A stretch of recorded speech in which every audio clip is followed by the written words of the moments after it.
Welcome to the Trish and Sarah Wrestling Podcast. I'm Sarah. I'm Trish. And this is our podcast. We talk about wrestling news and various topics from different promotions, primarily AEW, but also New Japan Pro Wrestling, WWE, and topics from around the wrestling world. Whatever way you find interesting, and we hope you will too. We are a member of the Social Suplex Podcast Network, and you can find our content on our podcast feed, the Social Suplex Network podcast feed, as well as on Twitter and YouTube. Please feel free to like, subscribe, and rate our podcast. It is Sunday, March 31st, and we are going to kick off today's episode by talking about ratings, which is fairly topical this week because AEW Dynamite did not do a very good rating, and it kicked off all manner of Sturm und Drang all over the internet wrestling community, which I think some folks sort of tend to roll their eyes at, others tend to join in on. But for us, it's just kind of a weird experience because of how many people sort of miss a lot of the overarching factors affecting ratings. And we decided to talk about this because we had a listener question, which, we are very excited to talk with listener questions and answer those, and any comments you may have. As always, please feel free to reach out to us. But our listener HS Tapes DM'd us and said, "Hi, Trish and Sarah. I find it interesting when you talk about ratings, especially how you measure who is a draw in what sector with what demos, etc. But I have to admit that some of it goes over my head at times. I was wondering if you would be interested in giving a brief guide to this kind of stuff. I think it would help me grasp some of the more technical aspects of ratings that you get into." This is a great question because I do think sometimes Trish and I talk about this stuff as though everybody understands what we are saying. And I know that producer Leah especially has said to us, this is really interesting, but I'm not always following it. So I think we're going to talk a little bit today on kind of a more basic level as to some of the larger trends with especially Dynamite's ratings and a little bit with Collision as well, and sort of talk about the different factors that impact those ratings in general, as well as specifically this past Wednesday night. And I think before I throw it to Trish, the main thing that I want to say that I think is so important when it comes to talking about ratings is that it's so difficult to impart anything significant from like a snapshot of the data. It's the kind of thing that you have to be looking at like over a significant period of time. And this is where Brandon Thurston and WrestleNomics' spreadsheets are so helpful, because if you're a subscriber, you have access to their weekly spreadsheets, which I track. Specifically, female viewership is something that I keep an eye on. And that's something that I go to every week to update my own spreadsheets. It's just, with looking at that data, you can really break down a lot of the overall trends. And that kind of stuff is really, you kind of have to look at the big picture before you can narrow in on some of the smaller stuff. And I think that's something that folks miss a lot of the time, especially as it comes to like lead-ins and ad breaks and all those other different factors that we discuss. So I am going to throw it over to Trish to kick us off, and we will get into ratings. Trish, let's talk about it. I wanted to say something about, it's just 1 week and that should be your golden rule. But the golden rule should be count the fucking ad breaks. Was CM Punk, did he do a giant quarter on freaking Monday night last week with Raw? He did do a giant number, but was it at 9 o'clock and was it bracketed by double ad breaks on both sides? Yes, it was. And is 9 o'clock the Raw number that they now hit 9 o'clock as their big quarter every time? Yes, it was. Like, we'll get into this, but like, this is the kind of like stuff with the bigger trends where you just, look, Trish and I are giant data nerds. We love data. We love talking about data. We love interpreting data. We love talking about it. It's not everybody's cup of tea. You could skip this part and go to the next part if you don't like data. Please feel free. And I think I want to stress, because we talked about this a little bit last episode, none of what we're talking about impacts whether or not you should or should not like something, right? Like, and I found it was funny. One of the tweets that I always enjoyed was somebody said, well, the ratings came out so you can decide if you liked Dynamite last and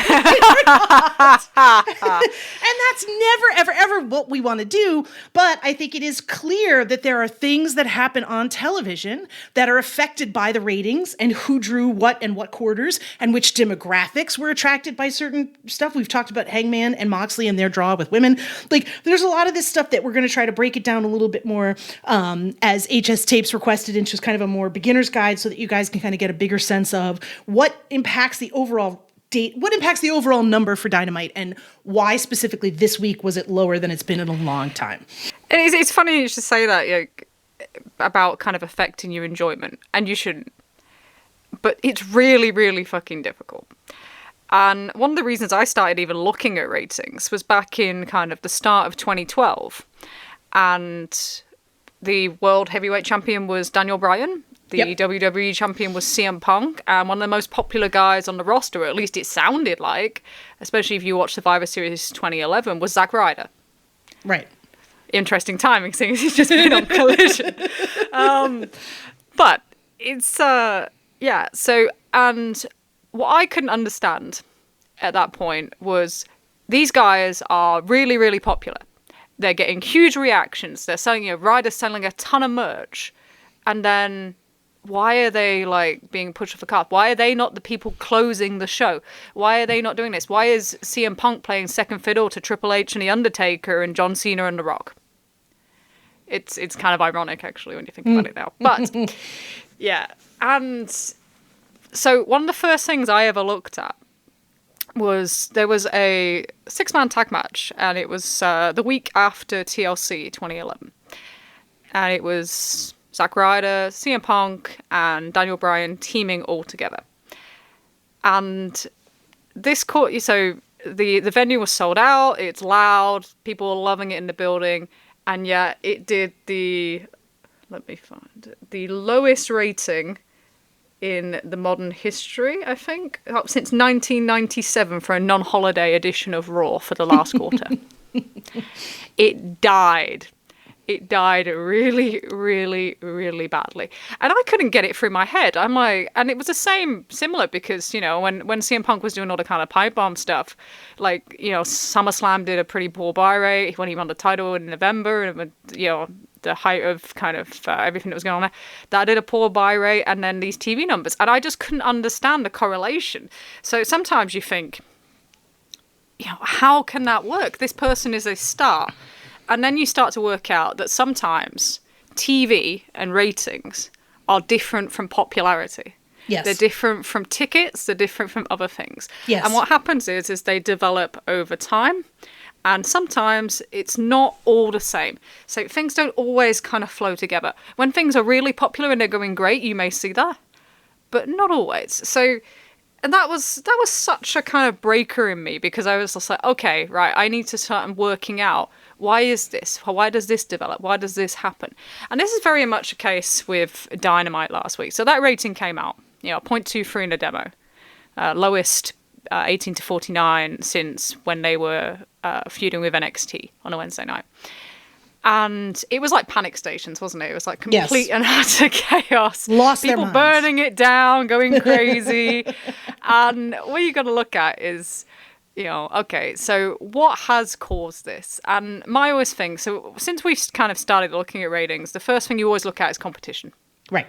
Because you can have the best show in the world, the greatest show, and most of the time, but if you're going up against something massive, you are just going to get smashed to pieces. Right. So. Last year, Scandival and Vanderpump Rules did a giant number on Dynamite on a regular basis, right? Like, how many reunion shows were there week after week? All of them spectacular, by the way. But Vanderpump went from like 0.22 at the start of March to by mid-April doing 0.46s, 0.48s. Yeah. And when we get these numbers, so these are demo numbers. And the reason why I use demo numbers more than viewership is that is what shows are ranked by. It's how they are valued by the networks. And that's how they get their TV deals. And this is the thing. So when we talk about ratings, I think people use ratings as just something to bash each other over the head with, or to win tribalistic arguments, or arguments over who you prefer, or whatever you think it is. But at the end of the day, the reason why ratings are so important is nothing of that. It's because they are the lifeblood of this industry now. Right. And we should stress this is U.S. TV, and that in the United States, cable television is different than television that goes over the airwaves that you need without a cable box, right? In the U.S., if you have cable television, you pay a fee for it to a cable subscriber, and you can get, linear, I think we call them linear or analog networks, just by having an antenna or a TV with good reception. So when we talk about cable subscriptions dropping, and this is the thing I'm sure Trish is going to get into, I don't want to jump you, but like one of the things that's happening now is obviously people are not willing to pay. They're cutting the cord, quote unquote, which means they're no longer paying for cable TV because they can either do a mixture of streaming, or they've said, screw it, life is too short to watch television. And so the traditional cable television model that has existed in this country for freaking since the early 80s has started to disappear or change radically. And that's why so many of these overall numbers are decreasing significantly. So that's a thing to remember when we talk about wrestling numbers and why the Dynamite numbers are different now than they were 3-4 years ago. Yeah, so when you're throwing out your why no million tweets, Right.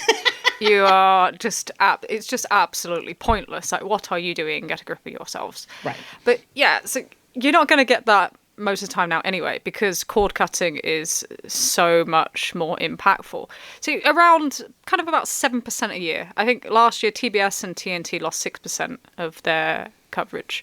Right. But it's around 7% overall for TV. So sometimes when you're looking at, if you're going to compare a rating to last year, or you're going to compare a quarter to last year, then what you've got to do is actually take that loss out, and then you kind of see where they're level. But people don't do that. So this is part of the problem, is that you just kind of Right. get numbers thrown out, and there is this deluge of information now. So we have more access to this information than we've ever had. Right. Right. And yet it's kind of not quantified, it's not kind of analysed, it's not kind of given to anyone. It's not put in So- any kind of context whatsoever. No. So in terms of like this week's Dynamite rating compared to last week, so the first thing we'd always look at is what's the competition. And the competition this past week was Survivor, which did a 0.7, down from 0.78 the week before. And then the NBA, which did a 0.48 and a 0.44. So slightly up from the week before, but they did lose 3 college basketball games from the week before. Right. There's also- And so I should qualify, because this is us being like, we're jumping already into things that are... When Trish says a 0.71, what she Yes. means is that this is a percentage, right? It's basically a percentage of the number of households that have access to being able to watch Survivor. This is the percentage of people 18 to 41 with access to Survivor that are watching Survivor at this time, right? And so traditionally, you know, and that's totally separate from the total viewership number, which we talk about, which is usually a number we throw out in the millions, not a percentile number, right? That number, the total viewership, as Trish talked about, is less important because advertisers only care about people who are 18 to 49. Once you are 50, you are effectively dead in U.S. society. So,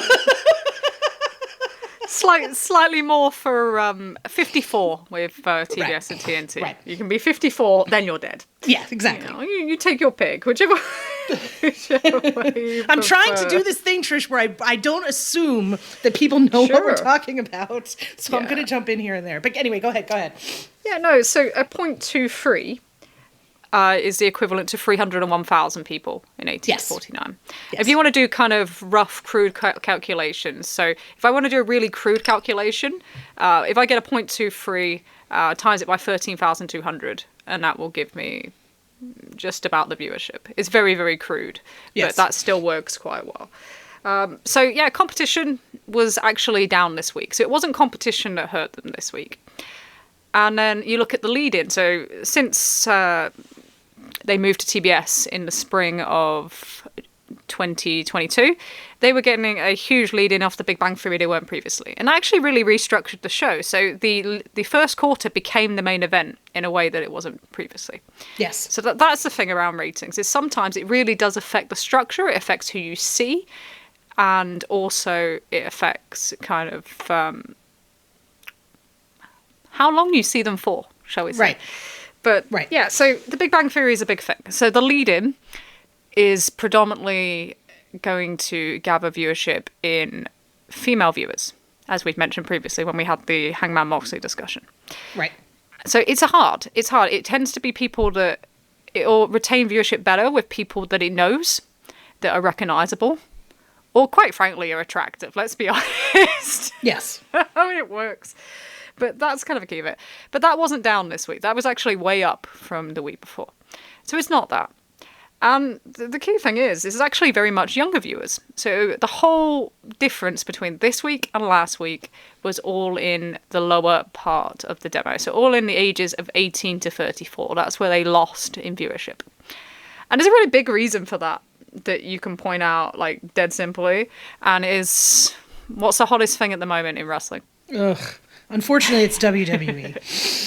Yeah, so we are peak WrestleMania season. Yes. And they are facing off against a WWE that's even bigger than it was last year for WrestleMania. You know, The Rock has come in, as we said back in January, and completely steamrolled everyone. And, you know, Dave mentioned this on audio this week, but people like to say rising tide helps all ships and enjoy all your wrestling. And it's just complete and utter bollocks. Right. Like, it doesn't help anybody. So if they are hot, then everybody else will suffer. Because there's so much content now. If you're watching Raw and you're watching NXT and you're watching SmackDown, that's 6 hours. Jesus Christ. That's 6 hours of your life that you're giving up already. Right. You've then got to find time for Dynamite. You got to time for you're just not going to find time for Rampage and Collision, and we see that. So it really does hurt them. And then to go with that, what's going on in AEW at the moment? How many people are they missing? How many people missed Dynamite this week? Okay, it's got to be. It feels like everybody, but realistically, we didn't have Jon Moxley, we didn't have Bryan Danielson, we didn't have Claudio Castagnoli, we didn't have. We had Chris Jericho was in a pre-tape. We had Will Ospreay did a match, so I can't count him. The Young Bucks were there. Who am I missing, Trish? So. Missing from Dynamite last week, who weren't even on like a pre-tape, so Jon Moxley, Kenny Omega, MJF, Adam Cole, Christian, Darby Allin, Jay White, and Adam Page. Yeah. And then in pre-tapes, we had Chris Jericho, we had a video for Bryan Danielson, we had a pre-tape for... Oh, Darby was on a pre-tape, excuse me. Adam Copeland as well, and Okada. So this is the difference. So you have all these people missing. And you say, but we still have stars on this show, right? In fact, we've just debuted 3 stars. We've just debuted Okada, we've debuted Will Ospreay, and we've debuted Mercedes Moné. And people are kind of like, well, this number should be up, surely. We've got all these new great people. They're stars. We love them. But there is a difference between being a star and being somebody that moves ratings. Yep. And this is not to devalue anybody, because this is what people say. If I say someone's not a ratings mover or a draw, people get really upset. They get very upset. They get very upset, Trish. You and I have experienced this many, many times. They get very, very, very upset. Yes. We've had some big fights with people about this. They get very, very, very upset. Okay. But what you've got to understand when you think about these things is people don't just become draws in TV. Right. It develops over a long, long period of time. So when you get somebody like, I don't know, Will Ospreay turns up and he's presented as the number 1 star on the show, as he is currently, that does not move into ratings straight away.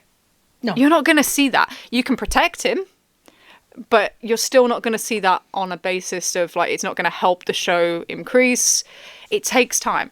You know, I always go back to, I mentioned it the other week, you know, Kenny Omega, biggest draw to come in from outside that hadn't been to WWE. And it took him till June 2021 before he was a consistent ratings draw. Right. And Roman Reigns. When was Roman Reigns? Like 21, 22? Huge. Like, huge. His took years. You know, even 2019, 2020, he was getting kind of murdered by Mercedes Moné actually in quarter hours and things and ratings. So it takes so much time. You know, Max was really last summer.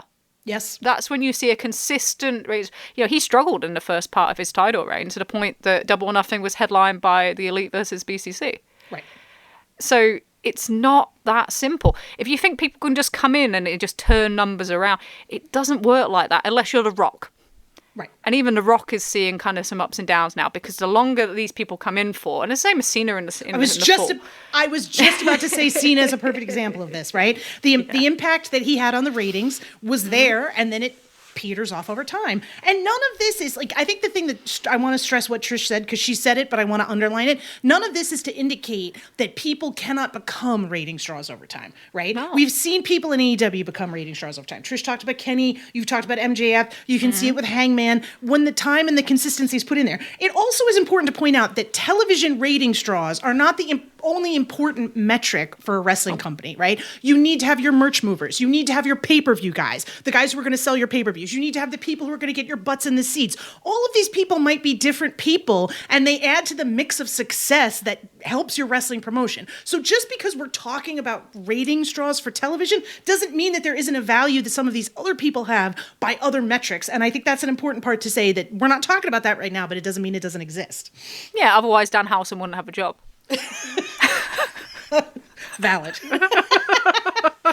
Oh, okay. I say true. nothing. I say He's nothing. a merch drawer, right? Yes. Okay, Yes. that's what he does. Yes. If it was all about merch, Bryan Danielson wouldn't have a job. Right. It's like that. It does. People appeal to, and this is the thing. So, it's a collective.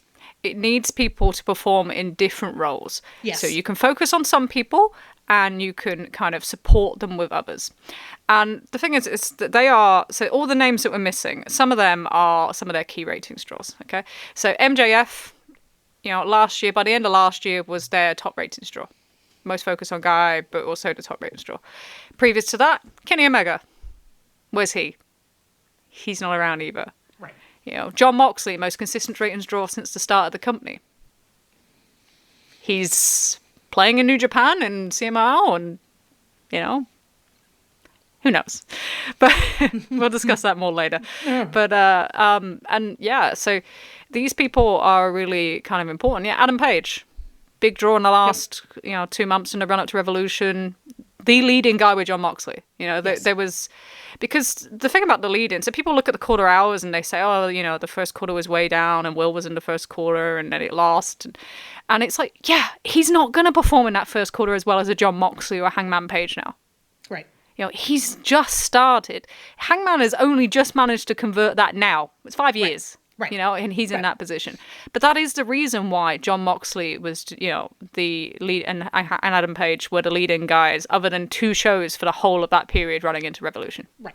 And when we talk about lead-ins and ad breaks, again, the entirety of American television is built around making sure you don't change the channel. Right? That the thing that you're looking at is so interesting that you do not change the channel. So when the clock ticks over and it goes from 7:59 to 8 o'clock and Big Bang Theory is over, there's a bunch of women that are going to turn off TV because, oh shit, it's wrestling. So what dude can we put in front of them that will prevent them from changing the channel? That's a big one. Anytime that a television program goes to an advertisement break, whether it's picture-in-picture, whatever, and Chris Harrington, who works for AEW, used to do WrestleNomics, has talked about this. You can literally, if you watch the minute by minutes, you can see that these numbers absolutely plummet the second that a commercial comes on because people change the channel and they go see something else and maybe that's interesting and they don't turn back again.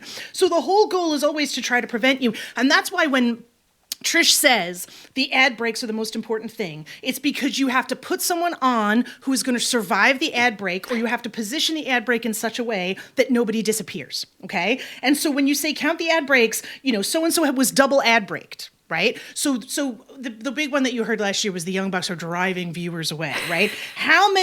And Trish and I've talked about this in another episode. How many weeks of Dynamite were that Young Bucks double ad breaked, right? Are they driving viewers away, or are they retaining viewers better than anybody else being put in that position could? And that's an important thing to talk about. And that's why if you look at I'm sure some of you have seen the quarter-hour spreadsheets that WrestleNomics does, where they point out where the ad breaks are so that you can see, hey, we dropped a ton of viewers, but there were 2 commercial breaks in that segment, so therefore that's why, right? And that's, again, it's important to talk about some of this stuff because it's the big pieces that Trish and I take for granted, but that is always probably important to point out to people that this is where this is coming from. And that's the reason why some people are on TV. I am so tired of hearing, why is Chris Jericho on TV? Ugh. Why is Chris Jericho on TV? Why is Orange Cassidy still on TV? Why are they doing long segments? Why are they doing, leading into segments where they're protecting others? Because they are TV draws. And there aren't many of them at the moment, for one reason or another. So they need to be used to sustain these programs. Right. That's why they're on TV. Right. I don't get, yes, it may be issues with, creatively kind of what Jericho's doing at the moment, and he may feel a little bit lost. Okay. But they're going to keep using him because... they're trying to keep these numbers up until they can get some of these other people back. Right. And that's the thing. So yes, they have 3 great new signings. They've all got to find their way in AEW. And, they could be a success for ratings. They could not. Right. It's, they're unproven in that regard. Mercedes has got more history in WWE, but it's different coming into AEW. Yes. And, that's probably been the most interesting one because they put Mercedes in the first quarter for the first 2 weeks. And, I think we underplayed kind of what this meant. So this was the first women-led quarters in Dynamite history. Yep. There's never been any. There's been mixed tags led by, Orange Cassidy and Adam Cole as the actual lead kind of ratings draws. But there has never been a woman in that position. Right. And we kind of just glossed over it like, it's just... And people are just like, oh, she's had no impact. But there is no Adam Page since Revolution. There is no Jon Moxley. She went in and she's actually the only, and she managed to do figures that were similar to them. Right. Will Ospreay can't go in and do that. Nope. So, people need to kind of steer back on that as well and have a look at the figures. But it's so frustrating in a way because I think what a lot of this is kind of driven by is that people kind of, they want everything to kind of turn around, and that's all driven by other things. Right. But the question is like, so yeah, what does this rating actually mean? What do these things actually mean? Does it mean anything for AEW? Are they going to come off TV? You always hear like, AEW is dying. Sick of AEW dying. There's so many things like, this is why we don't talk about this stuff on Twitter anymore, by the way. No. For the people that ask, that say to me like we always used to discuss this, and like, it's not worth it. Right. And the reason it's not worth it is it's two different discussions, but also there's just not enough kind of nuance and people wanting to actually discuss things. So what you've got to take out is some of those numbers. If you look at that, you can talk about AEW's overall popularity. I know Brandon Thurston mentioned this today. And you could say, at the moment, they're on a downturn. And they are. Yeah. That's as it's given. How much does that affect what goes forward with AEW? How much does that affect this new TV deal, which is the be-all and end-all, and hopefully will shut so many people up when they get it, because I cannot deal with it too much longer. That alone, just to get Dave Meltzer to calm down would be so wonderful for me personally. I enjoy so many more hours of my day, right? Like, I'm sure there'll be a tremendous amount of bad faith dialogue and yada, yada, yada, but at least you'd be like, okay, some successes. And, and this was one of those things I meant to ask you about, Trish, but we can side note this for later. But Tony Khan sure seems like a very happy man right now. I don't know what that means for TV negotiations, but... Yeah, he's definitely very bullish. Yeah. Far more bullish than he was, 3-4 months ago, for sure. Yeah. And, so they ranked third. And... Yep. So when they say they ranked third, that means they had the third highest demographic rating of any television program on cable on Wednesday night. So of all the TV shows on the hundreds of television shows on cable on Wednesday night, the third most people watched that show in 1849. It was Dynamite. Yeah. And people kind of go, okay, so why is that important? I think we kind of have lost kind of track of that because Showbuzz has gone. So we used to use Showbuzz Daily to track kind of the rankings of each day, and you could actually see on a nice colourful little chart, and you can see exactly what the competition was and exactly what they were competing with. And since we've lost that, we've kind of lost that insight. And that means people were kind of more focused on the numbers. Yes. I think that's part of it. And so they ranked third. They behind 2 NBA games. They also beat Fox and ABC at 9 p.m. So they did a higher rating in that time period against two of the network channels. Yes, because those are free. You don't have to have cable to access them. Mm-hmm. And the ranking is traditionally kind of the most important thing to the network that you're currently on. So they are in a negotiating period with WBD. It's still an exclusive negotiating period. And we've seen it. So if you think back, how many times have they finished number one and there's been a press release? A lot. Yeah. So from the first time they did it, which I think was Blood and Guts in 2021. I want to say Blood. Yes, Blood and Guts 2021. There's been a press release every time they finish number one in the country. So that kind of gives you an understanding of what's important to WBD. And it's also a case of, it kind of gives you a measure of what's happening to the rest of television. Yes. So they have been pretty much sustainable around the kind of the number 3 ranking since kind of the summer of 2022. In fact, this year, They are for the first quarter, so January to March, they are third for a whole of cable TV on a Wednesday evening for the whole quarter. That's their average. Last year, they were fourth. So actually, in terms of their position against the rest of television, it's stronger. Yes. And this is what people don't realise. So the challenge in 2021 destroyed AEW. Nearly killed Kenny Omega's title reign in terms of perception, because they were so struggling in March against that in NXT that people kind of went, oh, why is Kenny champion? We need to get rid of him. Yep. I'm sure we've heard this all before. So the challenge was doing 0.4s. It's now doing 0.18, 0.17. It's gone. Real Housewives used to batter AEW, is now below them as well. And this is something that's happening. So all these programs that used to be more popular in AEW are losing viewership at a higher rate, which makes AEW more valuable. Yes. It's more consistent. Wrestling program as a whole is incredibly consistent, even when it's losing. And this is why WWE got the TV deal they did in 2019. Yes. You know, they were losing in terms of their fan popularity from 2014, maybe 13 onwards, all the way to 2020. But they tripled their revenue because wrestling is holding up better than anything else. But the problem with it is that WWE are doing so well, and therefore the comparison is to them. Right. But that doesn't make any difference to a network. No. A network is just looking at the value of content. And, you know, the issue for wrestling is that ad revenues aren't as high because of the perception. So they could do the same rating as an NBA game, but the NBA game will generate a higher ad revenue and will also generate higher carriage fees.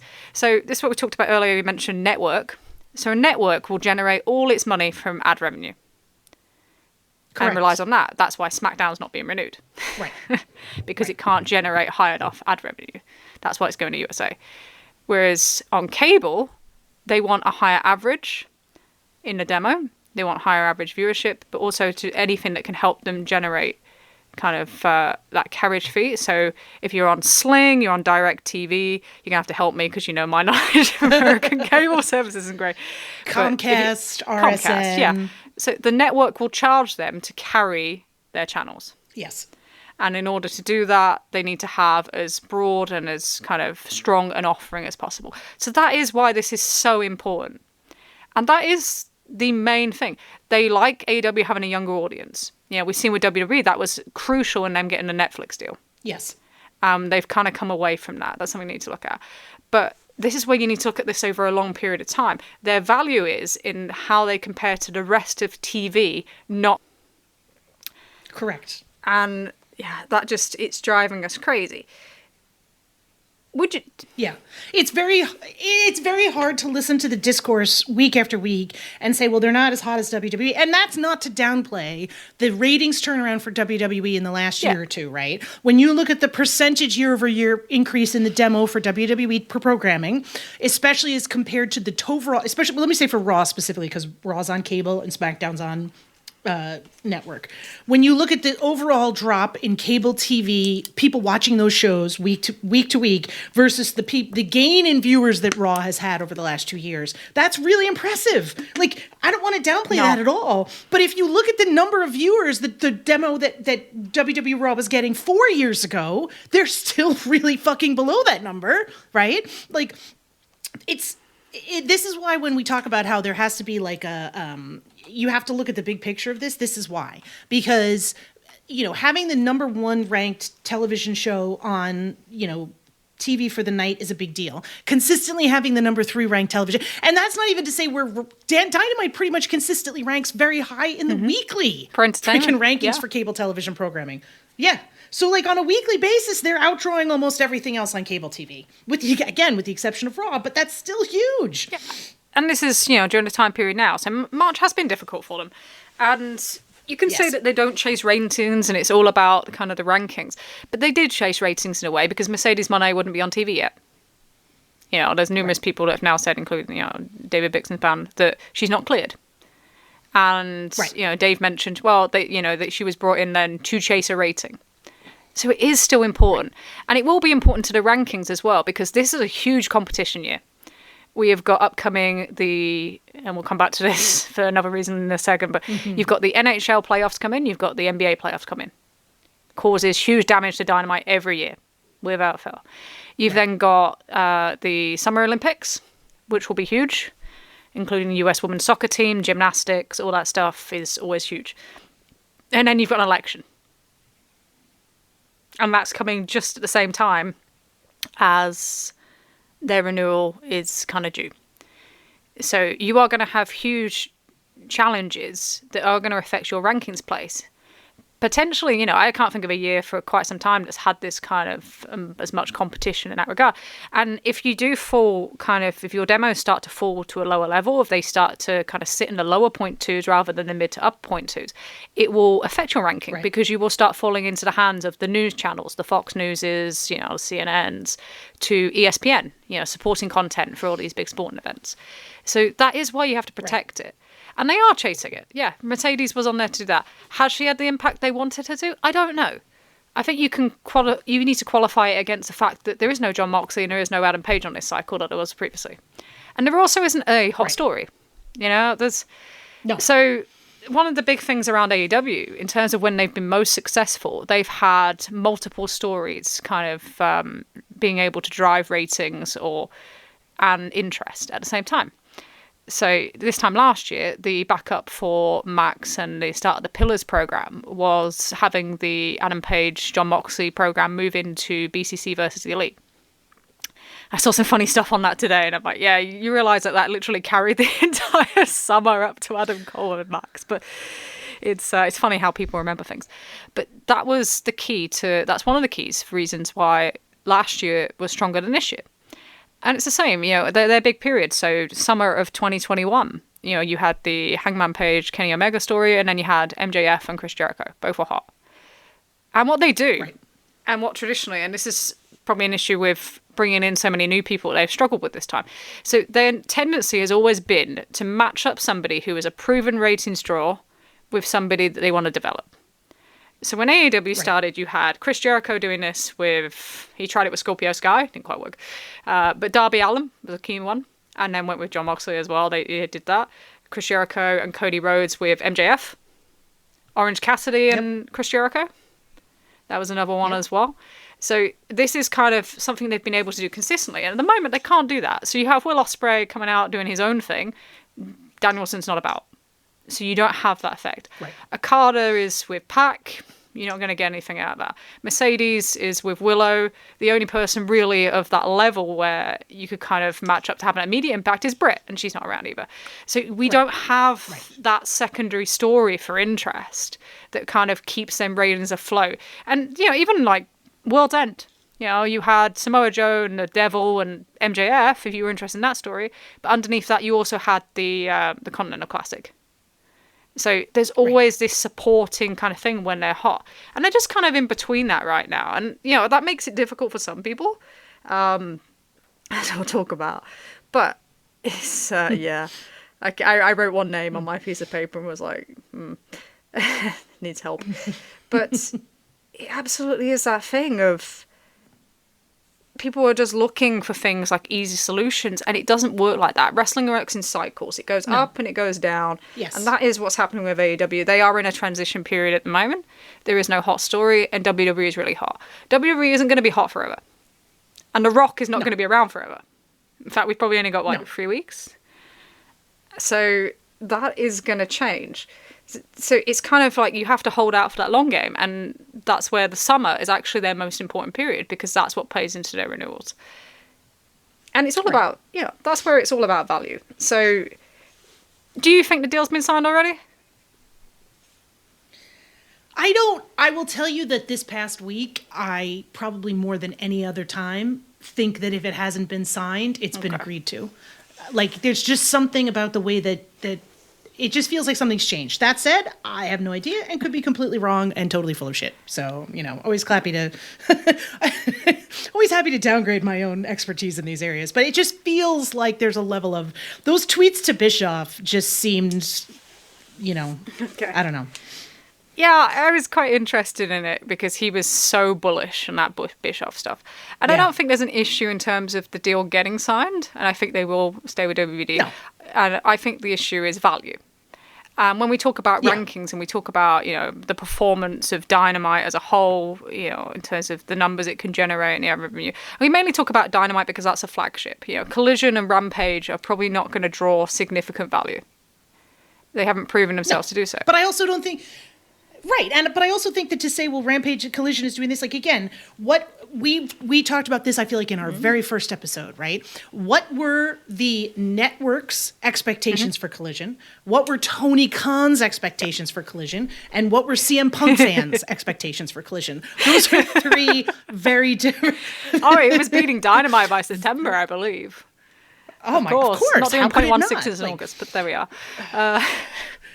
please, girl, don't even get me started. So, like, those three numbers are, I suspect, very, very, very different numbers. And I think that Collision has had a identity problem since its third week of existence, when CM Punk just fucking decided he wasn't interested in doing it anymore, right? Like it's not a show that... It started off with kind of a separate identity, and the identity seemed to be not Dynamite, which is an interesting strategy, given that this is your successful show. So why you'd want to make a show that's radically different than a successful show, okay. But I think since then, it does seem to be a collection, we've talked about this repeatedly, a collection of people, Bryan Danielson and people he can...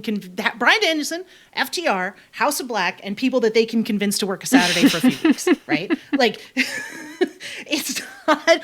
It doesn't seem to be a show that has a cohesive storyline on a regular basis. Like, a lot of times the storyline, the best stuff that's been on Collision in my mind has been the Continental Classic, right? And they've had good episodes. Like, this week's episode was pretty decent. Like, I wasn't mad at it. You know, I saw a lot of people real mad about Matt Cardona, but, like, that to me was kind of some of the callback to the fun stuff. Like, first of all, separate box, I would love to see Adam Copeland, like, face people he hasn't faced before, but I also kind of liked the idea of going back to that period of time where, like, oh, anything can happen, right? Like, oh, we could just bring in this one person for, like, one night and see what goes. Like, I don't think anybody has an expectation that Matt Cardona is getting an AEW contract, but it was a decent match. It was a hot crowd, which helped a lot. Like, you know, but I think that's the kind of thing that I think Dynamite has an identity and Collision does not. And so when people say it's a B show, it feels like a B show because it doesn't have the identity of the A show. And I don't know if that's a fixable problem based on what they have right now. I just don't. But anyway, side note, I digress heavily. It's a very good point. And yeah, they don't have an identity. And it is a B show. And I don't think it can not be because of the position it's in. It's also not broadcast in many other countries, including on TV in Canada. It's the same as Rampage. Right. And there is absolutely a point to keeping Dynamite protected. You know, that is your main driver in terms of their renewals. So you could, you know, there are people that say, could it have had a bigger effect in terms of driving a better overall price for that next deal? Maybe. But you don't want to take away from Dynamite. You need to protect that because that is your flagship program on your Wednesday night that is going to be your main generator of income. And by doing so, you know, they've managed to protect kind of the rating. Maybe they haven't managed to protect ticket sales because you are splitting markets more. So you're going to see much heavier impact there than you are really going to do on TV ratings. It's a thing that came up this week with everybody talking about ticket sales and et cetera. And I agree that they've started to do a little, it does appear that they've done a better job.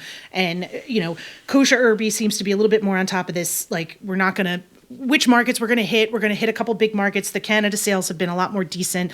But, you know, the fact that they're now running 2 shows a week instead of one, that they're, you know, their overall number, I get it's not the same, but it just seems like, you know, like you said, you're splitting your audience a little bit too, you know. I don't know. It's something that I think doesn't get brought up a lot when you talk about ticket sales. No, it's definitely not been considered.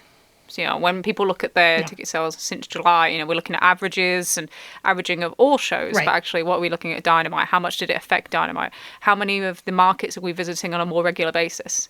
You know, how is that affecting market to market?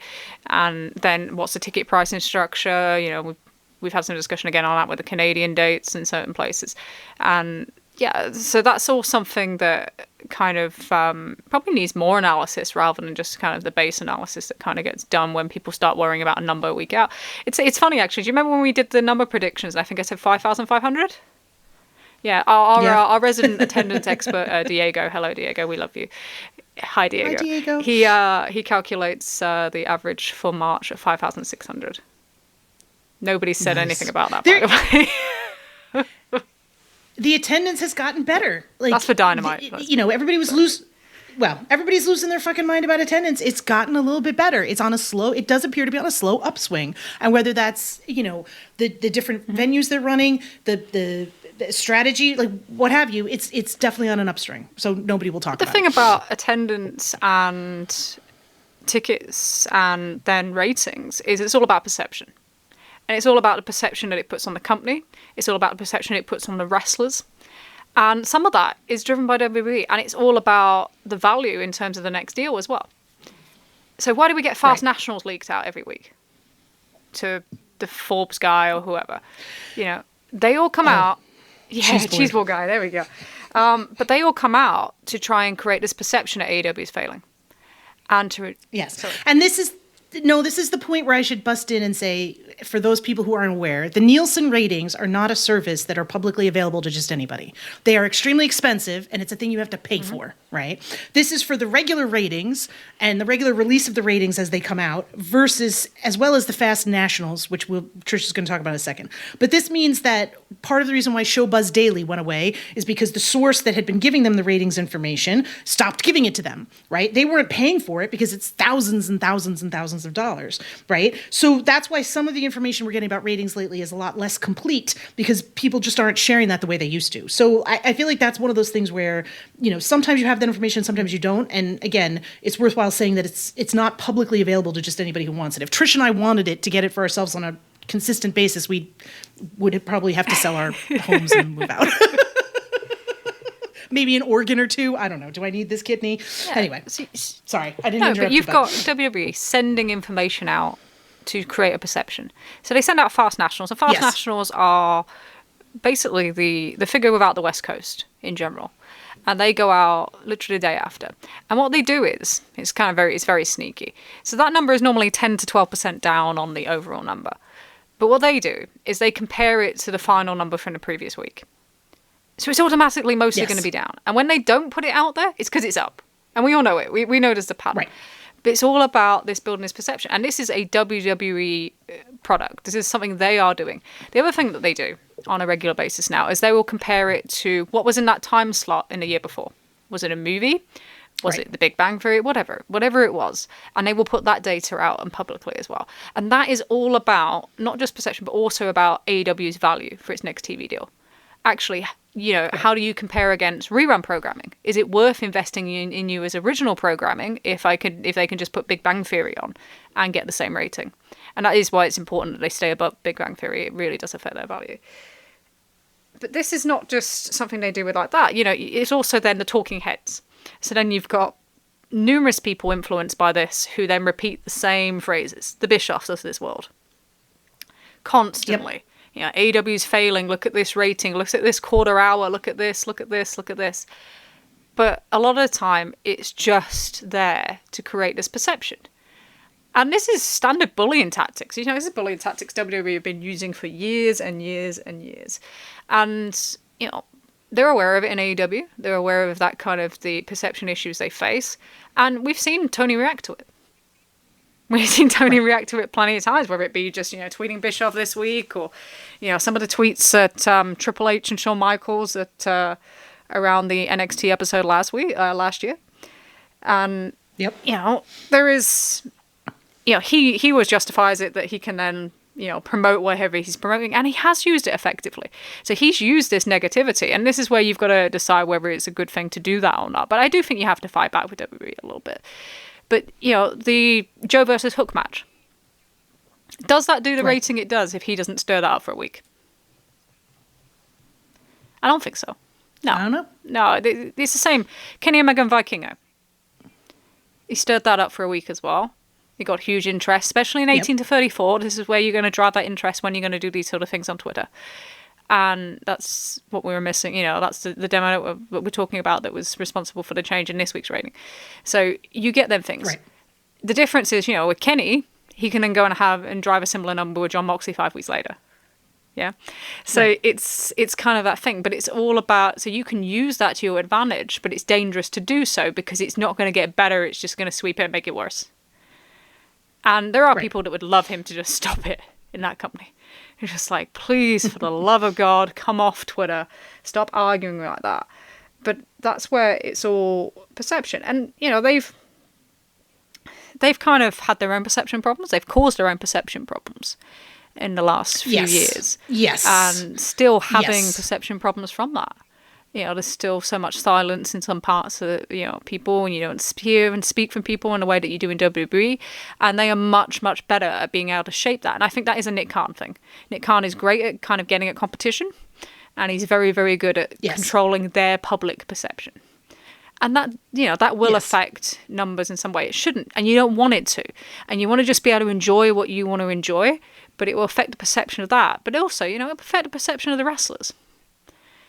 And this is the other bit. So how does ratings actually affect what you watch? We talked about earlier that someone like Jericho would still need to be on TV because he's a ratings draw. And they need that. But it also helps to identify, who needs to be moved up and who needs to be downcycled. So the Acclaimed are one of the best examples. The Acclaimed on Rampage were really, really successful for a number of different weeks.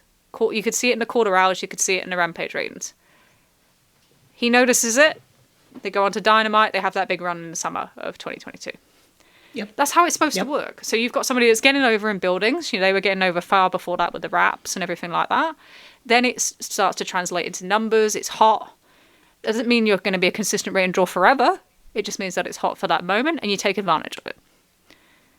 And then that also can mean sometimes, like we mentioned with the CM Punk, Daniel Bryan, Zack Ryder thing earlier, is you can be given a shot in a key spot and it fails and you won't be on the main, the next week CM Punk was in Chicago in a sold out building for his first return as champion and John Cena was in the main event in the most important quarter. Right. So it really can affect what you see on screen on quite a regular basis.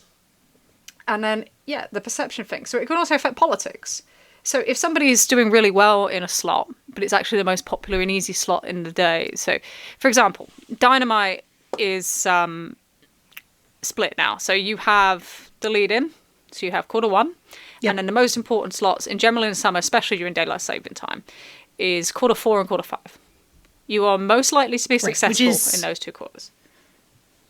Right, which is 9 o'clock Eastern time and 8:45 and 9 o'clock Eastern time. Yeah. So there are political plays involved. I'm the person that can draw ratings. I'm the only person that can do that.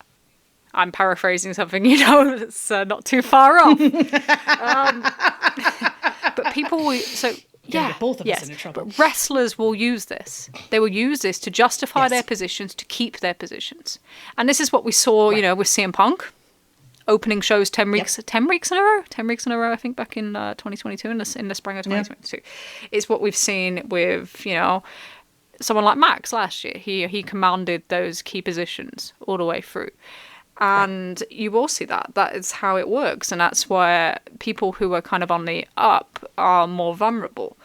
And then it can also, hurt perception of just the show being down. So at the moment, you've heard it all week, haven't you?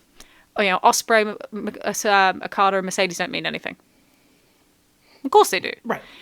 But you're not going to see that in the numbers, so people will automatically kind of jump all over. And one of the real reasons behind that is there is a huge difference between AEW and WWE in terms of how they present their main talent.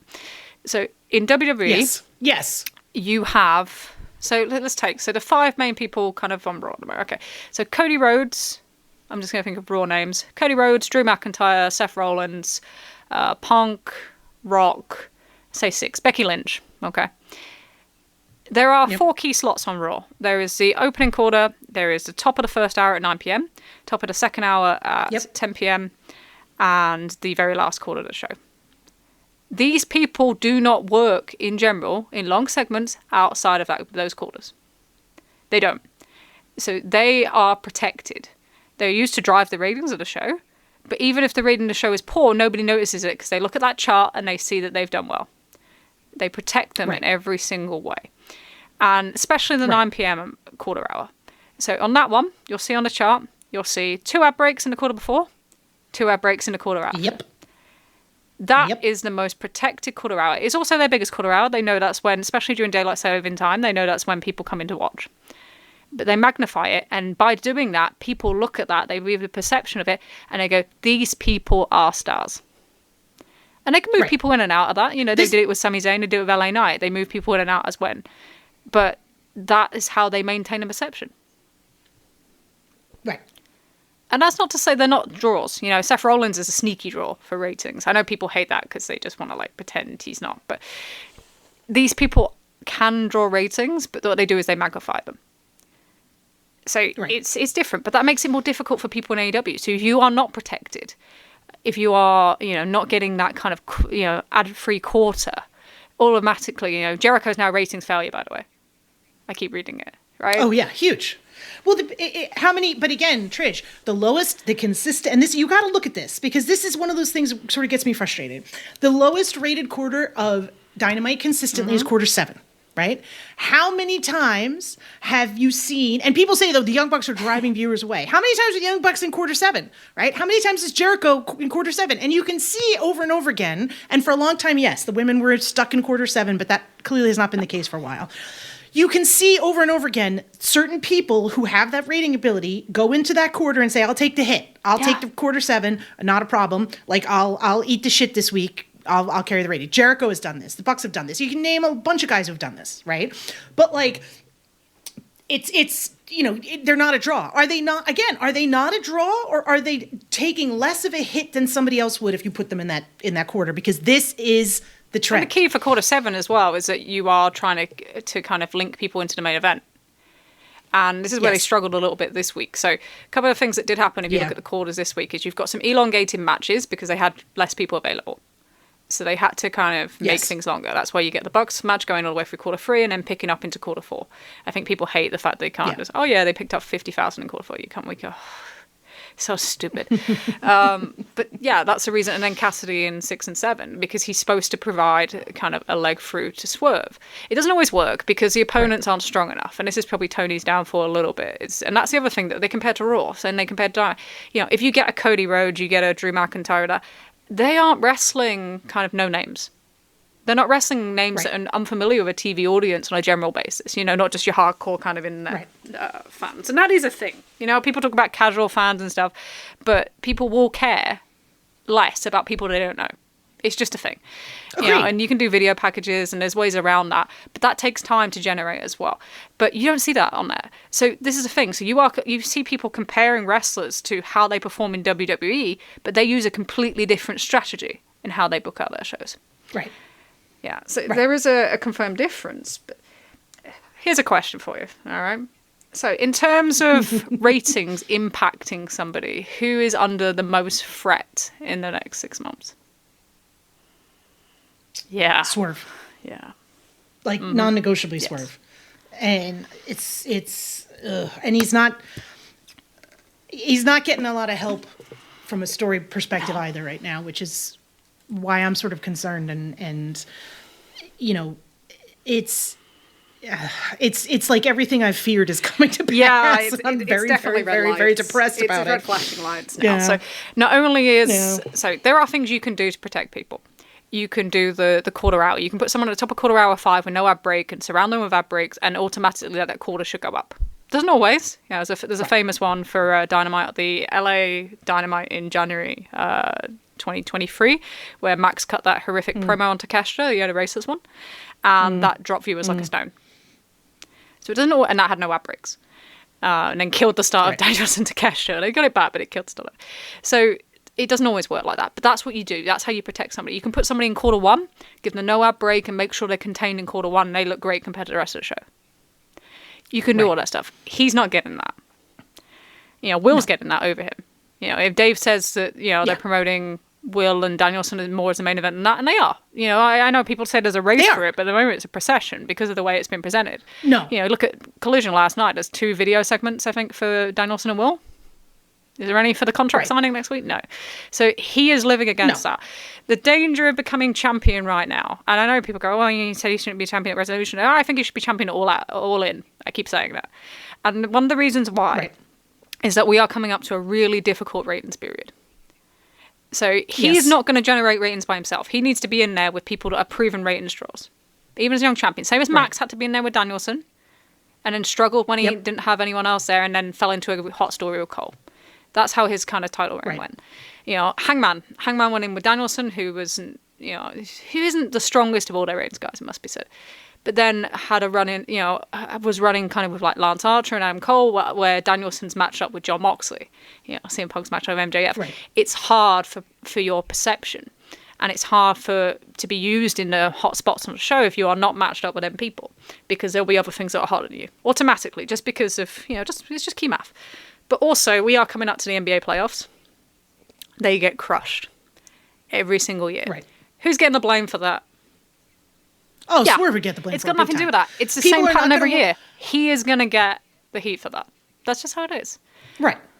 People are just not going to want to do that to Ospreay because Ospreay feels like a big deal because the show is telling you that Ospreay is a big deal, right? And so people are going to look at the show, they're going to see the video packages, they're going to see the great matches, which they should, because again, Ospreay is, and I'm not trying to do any of this to shit on Ospreay specifically. He's a great talent, he's a great guy, he feels great, he comes in, he feels great. It's not about him. It's about the fact that, again, you could do this for both of them, right? It doesn't have to be one or the other, and yet for some reason we've decided we're just going to do it for Ospreay. We're not going to give Swerve the lifeline to help him out, right? It's just the one guy. And so as a result, Swerve's the ratings are going to tank.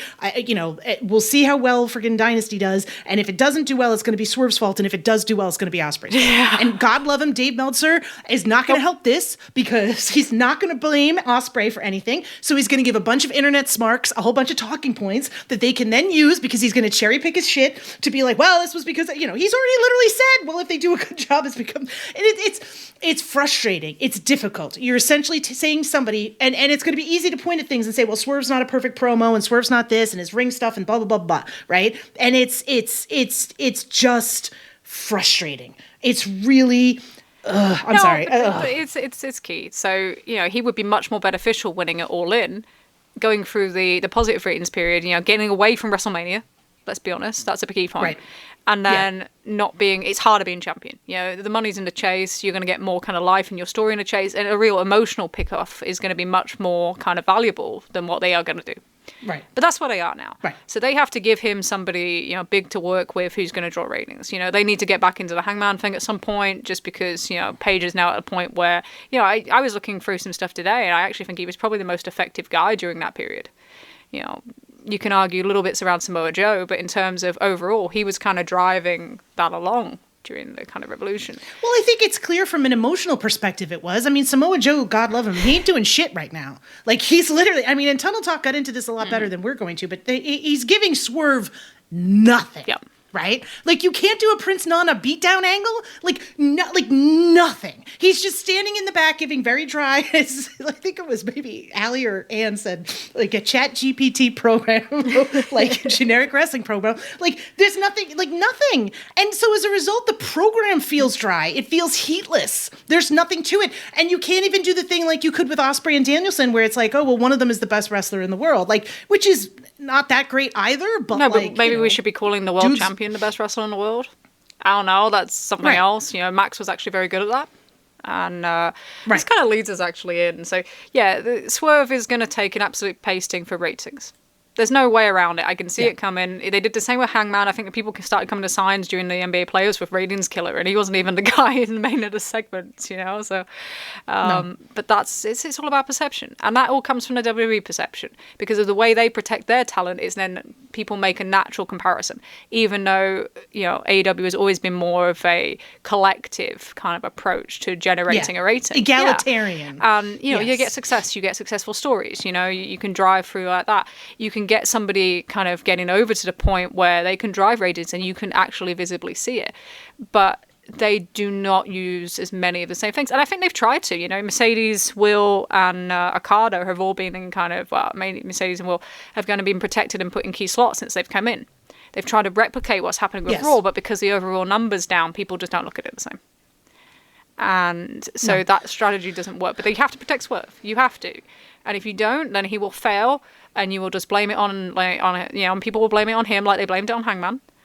And that will be perception of him. And then you also run into the issues, as I think Brian Alvarez pointed out there, that if you then have kind of Ospreay as the kind of the outside guy usurp him, and same with, you're going to do something with Willow and Mercedes, you run the risk of losing parts of your audience in the way that you did in 2022.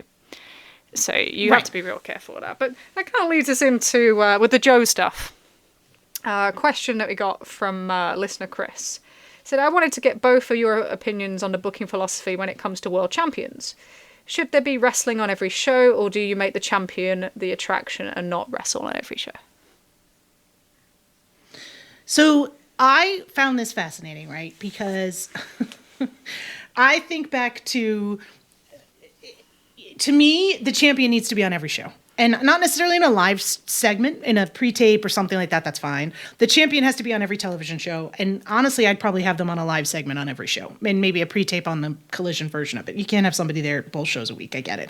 But I think there should be defending, the title should be defended no less than like every 3 to 4 weeks, I think, from my perspective. Because you have, at this point, you have so many fucking titles that are being defended on a regular basis that all of a sudden you end up in a situation where you have some of these secondary titles that look more important than your world title because the stories are being progressed more regularly and the matches and the titles being defended more on a regular basis, right? Like, and I get the workhorse title and everything else, but like that's just me. I think that probably leads to a healthier overall perception of what your main belt is, right?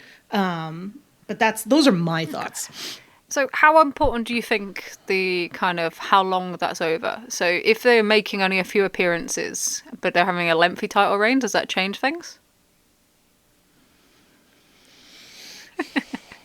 That's a good one. Jeez, Trish, it's Sunday. I should be relaxing. You're giving me difficult questions. I'm just kidding. I think one of the problems about defining this is that so much of it is based on vibes. Yeah. Right? Like we were begging for MJF's title reign to end. That could have ended 6 months before it did, and we probably would have been happy. The second half of it felt like an absolute goddamn eternity. But I would argue that Kenny Omega had a long title reign, and I feel like that ended at a pretty perfect time, right? Like, I think I can't say how long a title reign should be. Do I think that AEW's title reigns... I don't know that back-to-back-to-back long title reigns are beneficial, right? And I think you could say, well, 2022 into 2023 with Moxley, it was a bunch of different ones, but it sure felt like the same title And that's reign. why it burned out towards the end because of that as well, as part of other reasons too, yeah. Right. And I do appreciate that some of our listeners believes that Jon Moxley should always be the champion, and I respect that, but we love you, Max. But yeah. I think that the lengthy title reigns that AEW has had, and especially the MJF one with the lack of defenses, right? It did seem for a while that MJF cared a lot more about the Ring of Honor tag titles than he did about the World Championship. That didn't help. It didn't help the whole thing. It certainly, it doesn't feel like anybody wants the world title. Right. And I think that's a thing that they've struggled with for a while now. It doesn't feel like it's important to other people. It feels like it's important to the one guy who's in the program, but it doesn't feel like it's something anybody else is trying to get to, And I think they've sort of brought the rankings back, but they haven't. There's no sort of discussion about climbing the rankings from a storyline perspective. It just sort of... It seems like the world title exists solely for the two guys, the guy who has it and the guy who wants it, and that's it. And that's maybe one of the issues with Will and Danielson. We're fighting to be the best in the world, but your champion should be the best in the world, and you should be fighting to be the champion. Why is it you're not fighting to be number one contender? Neither of them are interested. Okada's not interested. So you've got that rival secondary belt, which if you're not careful, you can end up with a John Cena, 2015 US title situation. So you do have to be really careful with that. To me, length is an interesting one because I always think back to, there's some really successful short reigns. So Okada's first reign was really successful. Opened out for the future. One of the shortest reigns I can think of that was most successful was actually probably Adam Copeland's Edge's first reign, which was 2005. So he cashed in on John Cena at New Year's Revolution 2005, and held it for 3 weeks until the Royal Rumble. did huge Raw ratings, they did a good buy rate, sold a load of merch, set him up for any runs in the future. Tiny run, people still were memorable, and people, and it was, it doesn't need to be massively long.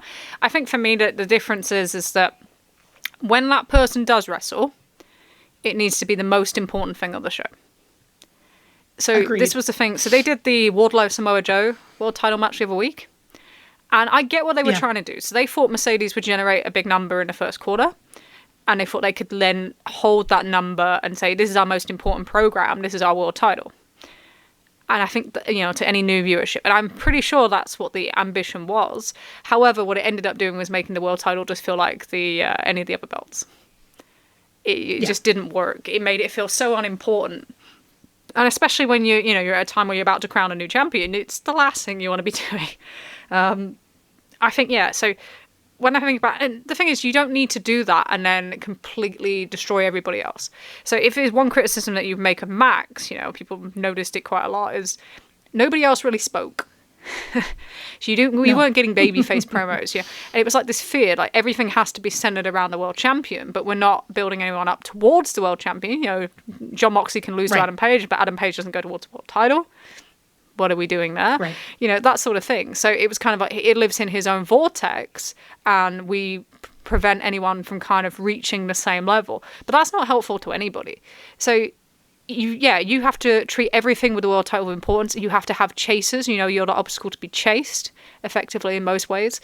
But also, you don't need to stamp all over the show. And I think, for me, if I was going to think, I was trying to think back and I was thinking, modern reigns, what has worked in terms of what I want to see was the perfect balance of the world champion. And I think it's John Moxley in 2020. So, and the reason I say this is it's got all the elements that kind of you want in a reign, in the most part. So it had a good start. It had a great program leading up with Jericho up to Revolution 2020 for him to win the belt. He is then a constant, even during COVID and all the issues like that, on TV. It doesn't have to be on TV every week in terms of long periods or long promos. He can do a 5-minute backstage promo, but it'll be memorable. And when his matches came around, whether it be on pay-per-view, whether it be, even the god-awful Jake Hager one on Dynamite, but, the Brian Cage run, whatever it is, it felt like the most important thing on the show. You knew that world championship would be defended. You knew it was important. And he wasn't always successful in terms of numbers. I remember the anniversary show being quite a big disappointment going into there. But he felt like the leader of that company. He was treated like the leader of the company. Everybody wanted to be world champion. You had Adam Page doing his whole storyline on that. Kenny getting more frustrated and going back towards the world championship. MJF starting on his thing towards the world championship. Kingston wanting to be world champion for his story. So you had that kind of element, but it didn't mean that you had to cut down on what Cody Rhodes was doing, on what Chris Jericho was doing, or whoever, the growth of Orange Cassidy, of Darby Allin, it left kind of loads of room for all these other stories, and yet he was still the world champion. And then it finished great. They finished with a hugely successful finish for that shock finish with Kenny Omega. Winner is coming, up in the point fours against NXT that December. So you had all those elements that kind of worked and allowed that company to grow while he was champion. And I think that's far more important than how regular your defenses are. He was on TV every week when he could be, but he wasn't wrestling every week. But when he defended that belt, it felt like the biggest thing in the world. But I think that's again, it's so hard to define something and say, okay, so much of what I relate to from a wrestling perspective, right, is emotional. And I think that for many people it's the same, even though I think a lot of people would deny that, right?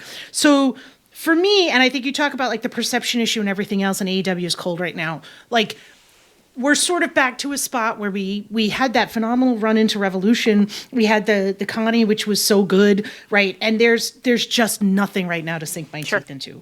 And I think there's nothing for me to get emotionally invested in. The tag tournament was going to have an uphill climb in terms of emotional investment because It's not the Continental Classic. We're missing a couple people. The odds seem predetermined. We've had a couple of shock finishes, and for various cylindrical reasons, which obviously we are glad Ricky Starks is okay. But it just there's really not a lot there, right? Mm-hmm. And the Swerve and Samoa Joe stuff, there's not a lot to it. Eddie Kingston got beat. There wasn't a lot to it. It was a great match, but not much was happening.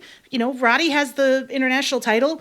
There's nothing really going on there. We don't really care about the Undisputed Kingdom as much as we did. Like, you talk about the Wardlow and the Samoa Joe match. Like, why do I care about Wardlow and Samoa Joe? What has Samoa Joe given me to get emotionally invested in him? A, since he showed up in AEW. B, since he became champion. Like, not much. And I understand that there's you can float on nostalgia, but like, that's only going to take you so far. So like, for me, it's kind of like when you talk about the storylines and you talk about the emotional connection and you say, MJF got boosted by the BCC versus Elite. The Elite, right? There was an emotional storyline, there was a connection, there was something there, right? That's just, the shows up and down and all around are just completely missing that right now, and I don't know how you get it. It's really difficult, and the thing with Swerve and Samoa Joe is that you had more of an emotional connection to the previous story. So you had this thing that people were big invested in with the Swerve Hangman dynamic. You then take Hangman out and remove that dynamic, and then they're doing a much more kind of basic wrestling story.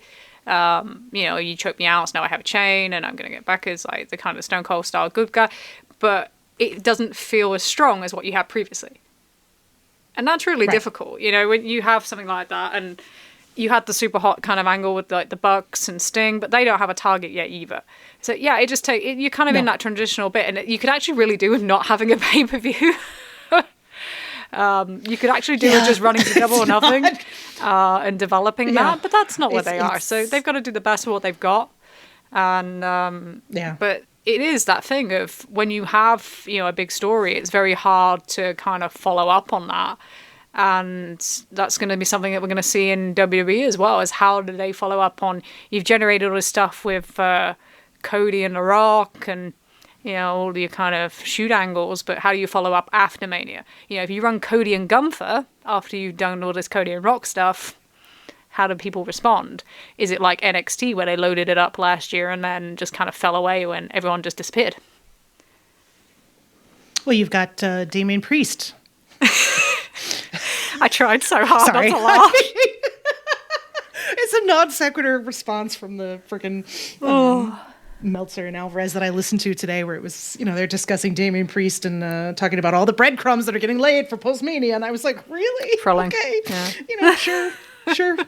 I mean, listen, you and I could be totally wrong on this, and they're going to come out of Mania season super, super, super, super hot, but it just seems like that's going to be more of a challenge for them than maybe other folks do. But like I said, and I get Dave's point, as in it won't damage them too much if they don't, if they have a drop off. But from the other perspective, it offers AEW an opportunity, and that's part of it. It's all about the ecosystem.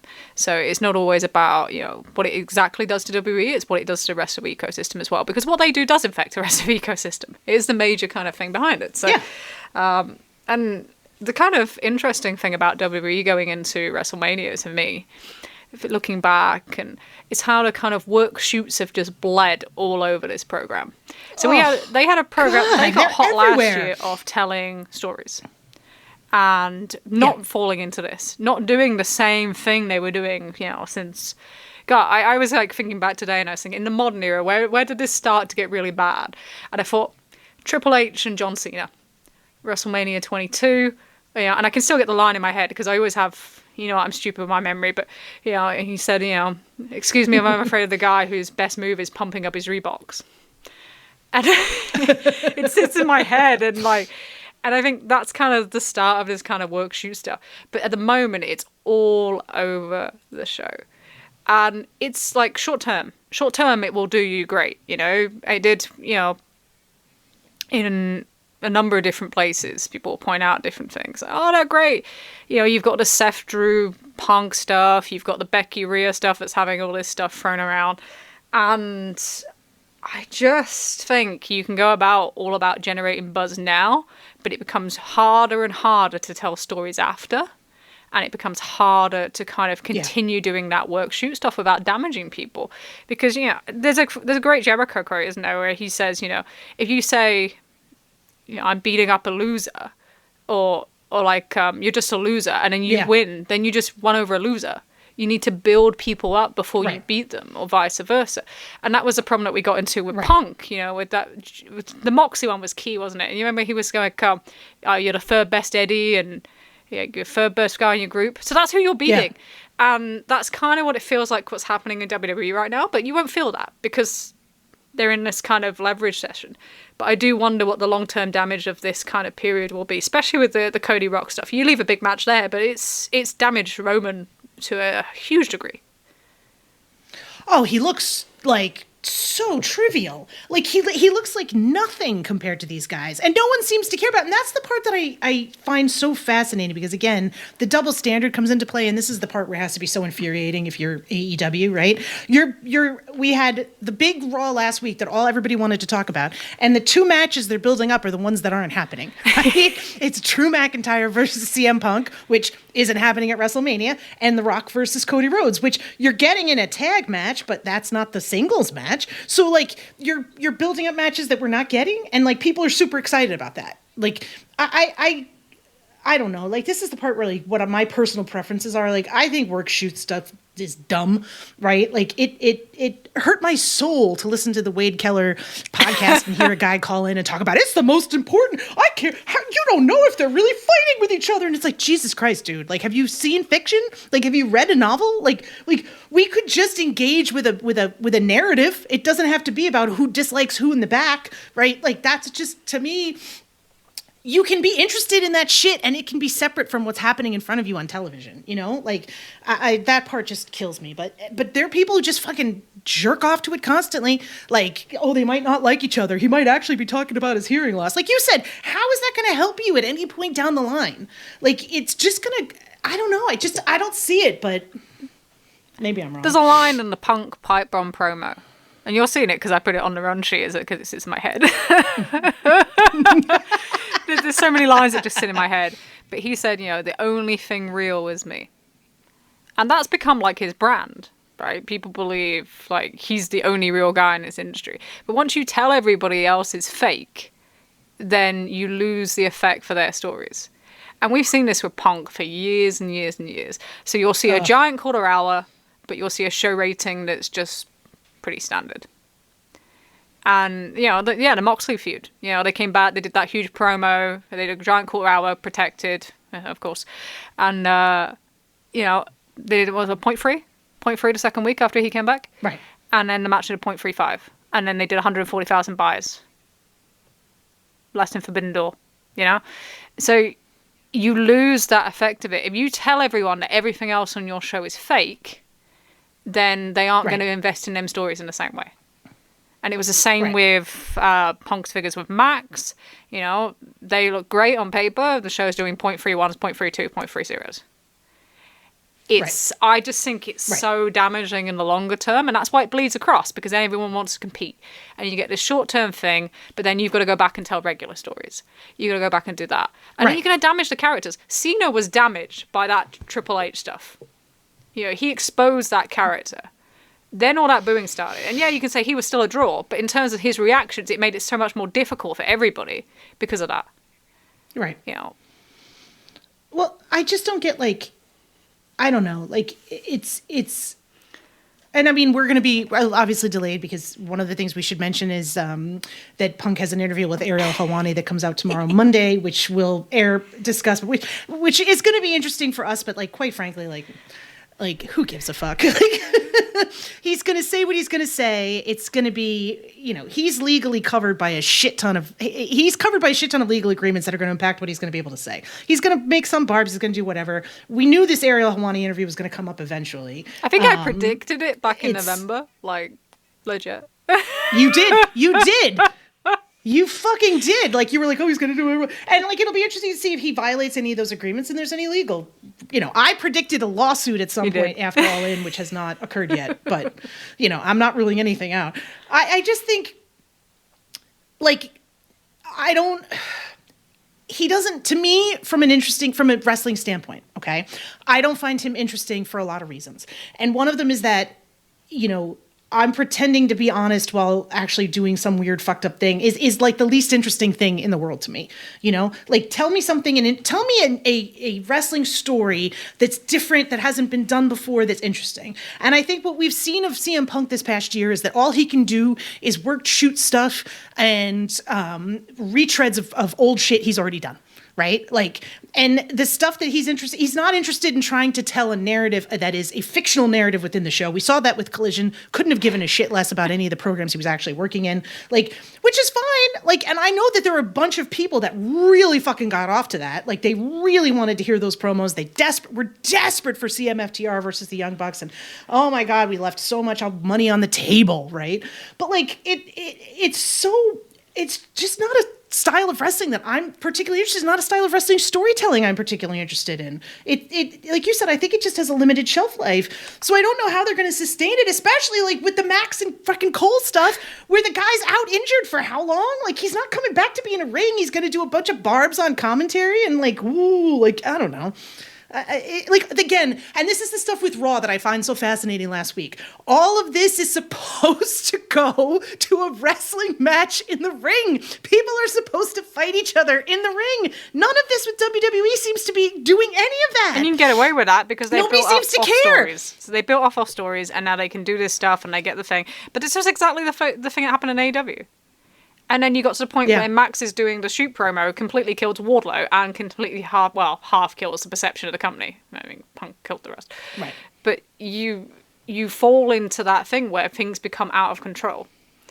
And they can't do that. If they do that, then everything after, and they'll get that kind of lull that they were kind of consistently had post-WrestleMania. And, what is the Cody Rock story? What is the actual story? I have no idea. Is it literally, I have no idea. His story is now, you wanted to have a quote-unquote, this is a Cody quote, wank fest. That's what he said in his promo last week with Roman. And it's like, okay, so he won the Royal Rumble and then you were going to give it away, but you're now saying that corporately they were going to do this. Like, yes, it doesn't have to make sense to make money. Fine. But where does that lead you? You have to find a way to turn that into real heat. And, you mentioned CM Punk, so yes, he retreads. So this was a retread of a Ring of Honor angle. But the way that Max and Punk managed to kind of get that into a real money angle after it kind of faded after the initial, like, let's throw shoot barbs at each other, especially with the Wardlow stuff in January, was they turned it into they moved more kind of real life into it, but into a wrestling angle. Right. And they did, they repeated the I'm a Snake stuff that he did in Ring of Honor. Yeah, he repeats a lot. But that's the thing. So you can weave real life stuff into things, but you can do it in a clever way. That's why the Swerve and Hangman stuff worked so well. There were so many real elements kind of weaving in there. And you don't need to do this. It is detrimental. It will harm somebody. It might not always be who you intended. I don't think they intended to harm, Roman in this, but they have. Did Max intend to hurt Wardlow? No, I wouldn't imagine so. I think he was just lashing out at everybody. But it did. There was always somebody. Rollins doesn't look good either. There was always somewhat detrimental to somebody. Whether it's your perception of your company. And, WWE has done such a good job in a way, even with all the new stuff, of trying to protect that perception. And now you're doing this, and everyone's like, oh, it's great. But then it doesn't work like that. Where does that go? Where does that lead you? And that's the danger of all this stuff. And I get that I get why people enjoy it, and I get it's kind of like a look back, and it's not for me. And I don't want to.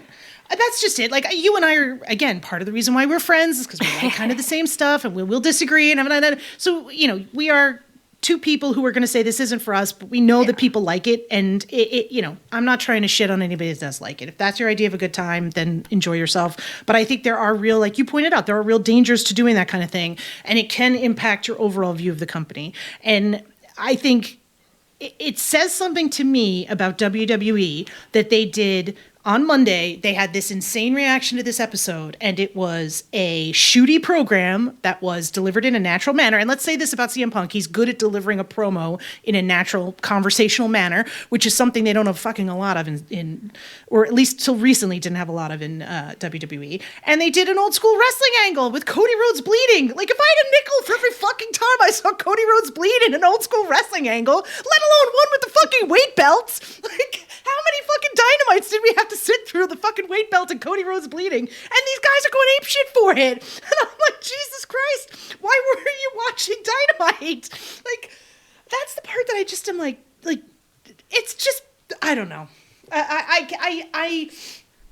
We've talked about the fact that there are a lot of new wrestling fans with WWE. We've talked about the fact that there are people who have just watched WWE and haven't seen shit like this in 20 years or whatever. But it just shocks me at how such a basic thing can be the most unbelievable thing that some of these people have ever seen. And I'm like, Christ. It's funny, 'cause people say, oh, you know, it's a lot of people going to watch, you know, from AEW going to watch WWE for this stuff. I'm more fascinated by the people who aren't watching anything now that were watching AEW and why. But that's a sidetrack for another day. If you are one of them people, by the way, and you're listening, send me your reasons. I'd really like to hear them because, you know, if you put them on Twitter, you know what's going to happen. It's not worth it. You'll get struck down. Well, don't watch it then. No, I actually want to hear why are you less invested now than you were? Because I can always think of times where I kind of fell off something like New Japan in 2021, or, you know, where it's just like I need a break, or, you know, how kind of I stopped watching WWE. You can always think of these time periods or TNA or whatever. So It's actually fascinating, and it kind of gives you a good insight into kind of how things are changing, which you don't always notice in real time when you're just watching weekly. So, yeah, please send us that. On the subject of work shoots, let's do the other one. Jack Perry. Oh. We might as well, right? They all get linked together. Fuck it, let's go. So the story came up because on Wrestling Observer they do a mailbag on a Monday sometimes, and somebody asked why wasn't he back in AEW? Has he been fired? And Dave went through the story, and Brian, that he's been iced out and that he was suspended for a period of time. There was no communication. It was only done through lawyers, and now he's in New Japan. And, you know, then there was some kind of back and forth. You know, Brian had some stuff on the Friday that was somewhat in character. He should have rewrote that one. Jesus Christ. And Dave clarified it. And it's amazing because, one, you know, it's kind of an easy story to see. You don't need to, you know, it's people's like, oh, he's lying. No, you can see what happened here. You can see the kind of the time frame and kind of some of the silliness, but it's now being worked into a work shoot angle, and you can actually see where it's leading. You know, he's throwing out elite hand signals like left, right, and fucking center. In every backstage segment, he's talking about, you know, the people that were loyal to me, and, you know, producer Leah spotted the Matt Jackson thing he had to end up putting on Instagram because nobody noticed on TV. So that was a good one. But you can see where it's going, and whether they get there at Windy City Riot or they get there towards Forbidden Door, we'll see. But is this angle needed? There was a quote in the Observer this week where somebody said on the Jack Perry Tony Khan situation, you know, that he just wants both guys to sit down in a room and tell them it's over now and get everybody on board, and the subject should never be talked about again. And I can see absolutely why you want that. You want people to move on. You know, everyone else seems to have like moved on in AEW in terms of their stories, in terms of the presentation. You know, they're still not talking. Yeah. You know, you don't see the Bucks doing post. In fact, if they win the belts, that'd be quite funny to see them do the post press conference. They need to do that. You know, Paige still is kind of half a mute. There's people that are much quieter and stuff. So there's still things where they haven't moved on, but in terms of story and screen projection, you know, a lot of them have. So do you really want to do this and drag it back up, or do you just get him into, you know, the elite faction as the fourth guy? You know, he'll be a pin guy, you know, the Wheeler Yuta style guy, or what Hangman was doing, I guess, in Bullet Club in New Japan. That will be his role. But do you get him into there and just get him straight into that and just close this off? Because it just feels like the angle itself didn't feel counterproductive. I understand you do the skateboard thing. He goes out there, you know, people are following him from afar. That didn't feel it. But this stuff, like with the exchanges with Alvarez and Meltzer, has just felt like it's kind of damaged that. It's that perception thing again. You know, it's damaged that perception more, and you kind of want to get away from that. Well, it makes Tony Khan look terrible, right? Like let's be realistic. It makes Tony Khan look absolutely fucking terrible. right? And I think that's the thing that, when it got immediately walked back, part of me was like, is there a rapprochement between these two? And Jack Perry is desperately trying to make sure that Tony Khan's feelings aren't hurt, or he doesn't think that he's the one that leaked this, because Tony Khan looks like an absolute fucking fool.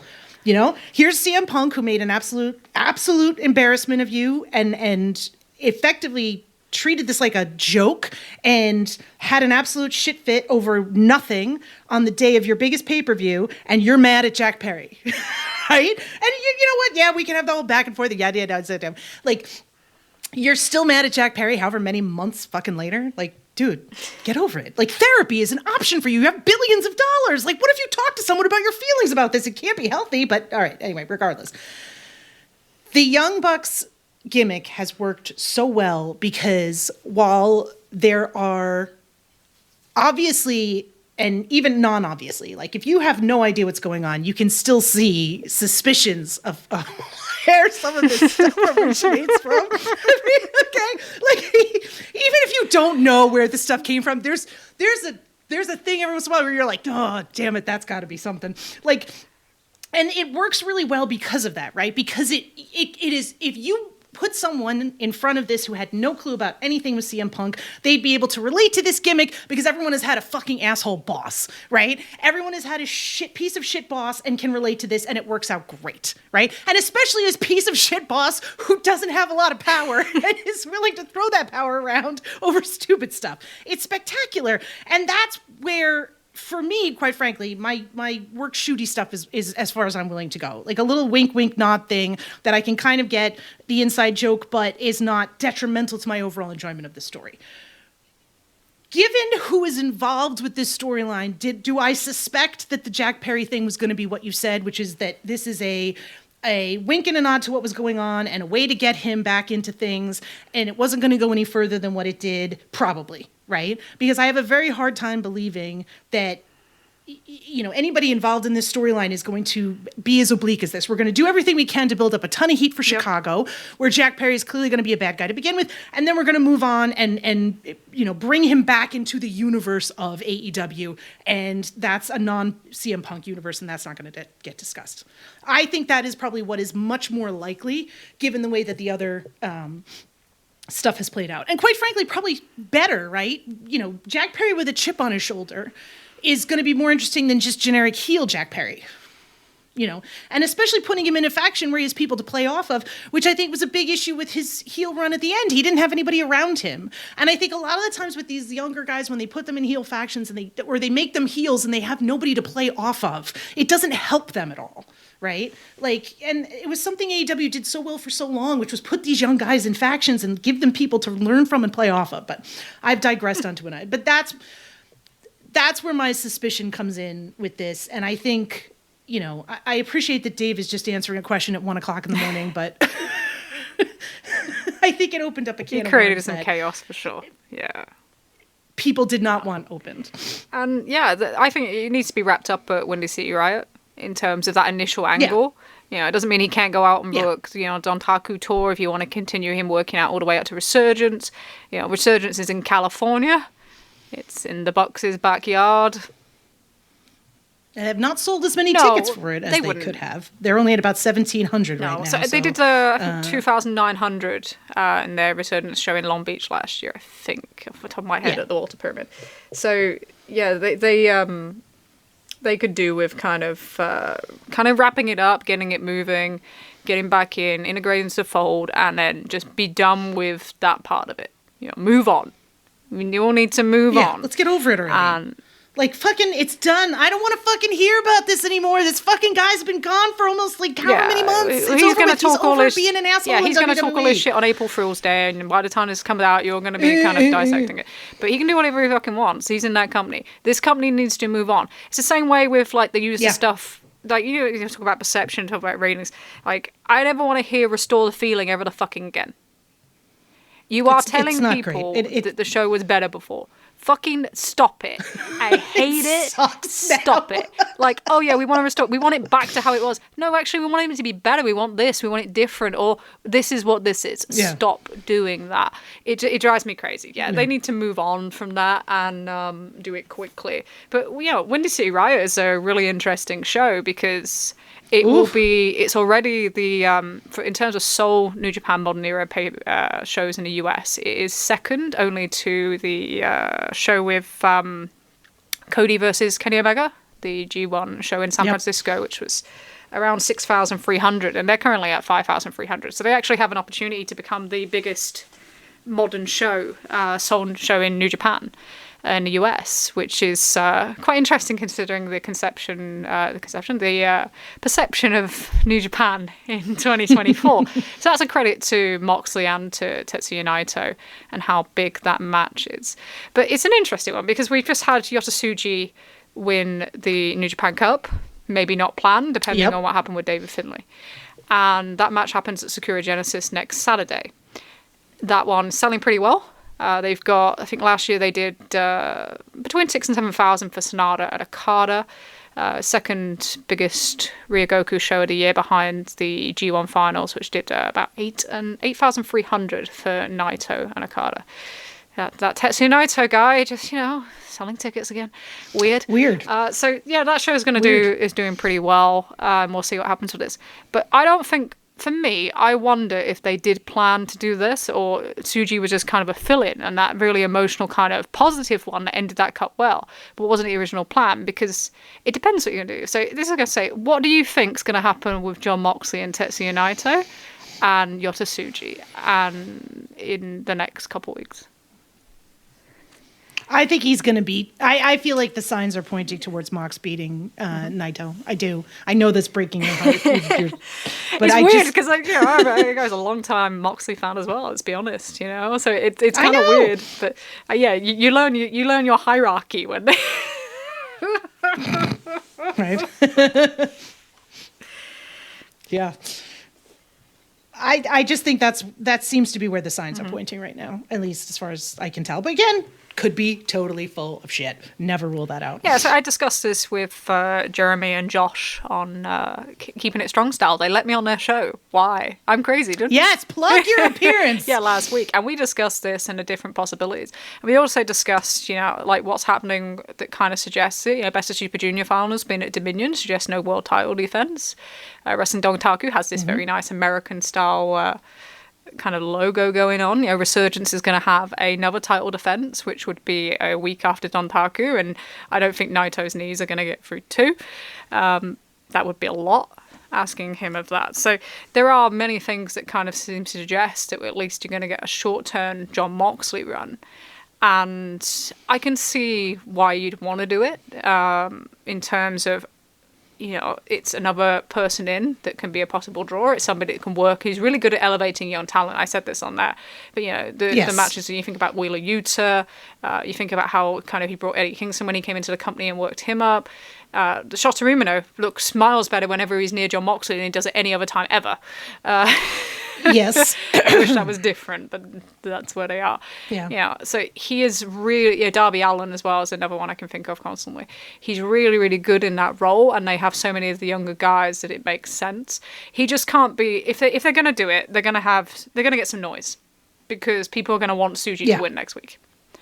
And they want this transition into this new generation. And then if he doesn't, and then Moxley wins, you're going to see all this stuff around AEW and using kind of New Japan and, which you maybe wouldn't have seen if Finlay had been the guy. And the way that they roll upwards, it looked quite possible. So you are going to get noise. And that will kind of go for how long it is. But, it's been beneficial as long as Moxley is in Japan. As long as he's doing things in Japan, if he works on Taku, does the major shows, they've got a Gap Best of Super Juniors as their best, one of their best tours of the year behind G1. But my key for me is, if they are going to do it, and I think they are too, is that I want him to lose in Japan to somebody, out there, rather than you know, kind of like when he had the US title and they kind of put it onto Lance Archer to then get it onto Hiroshi Tanahashi. And I know there were some scheduling things and there was originally kind of plans for Grand Slam and that sort of thing, or All Out, whichever way you look at it. But the fact is that that's what happened. You know, he didn't defend the title in Japan and then he lost it in the US. They can't do that here. He needs to be there. They need to not repeat what happened with Kenny last year for various reasons.